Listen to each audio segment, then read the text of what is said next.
sports fans. Today we're talking about the Zebras and some calls from this weekend's NFL slate. Now, it's twofold. First of all, I want to talk about a hit from last night's game in the New England-San Diego contest where Brandon Browner came in with his shoulder, I think actually made an attempt to make sure it wasn't helmet to helmet, and he laid down a sick, nasty blow to Ladarius Green, the wide receiver of the San Diego Chargers. Now, typically, I'm all about player safety, but when the league has gone so slanted towards these new rule changes in the name of player safety, whether you believe it or not, when you see a clean, sick, nasty, old school hit, and then the penalty flag comes, it ultimately makes you want to shake your head. Now, I think what happened was the hit was so violent that the referees are just so instinctively taught now to throw the yellow flag.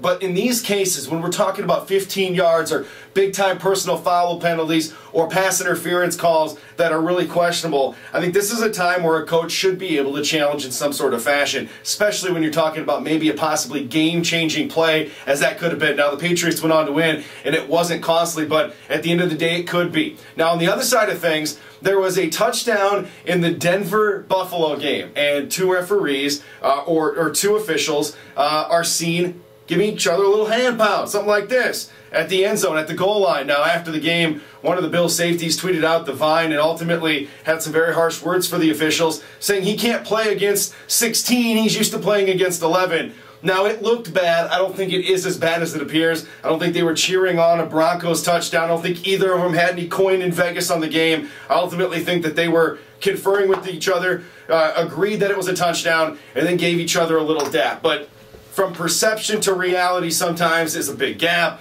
and ultimately some people had a problem with it. Overall, we don't typically pick at the referees or the officials because we know they have a tough job. We just wanted to highlight a couple of things that happened over the weekend in the National Football League.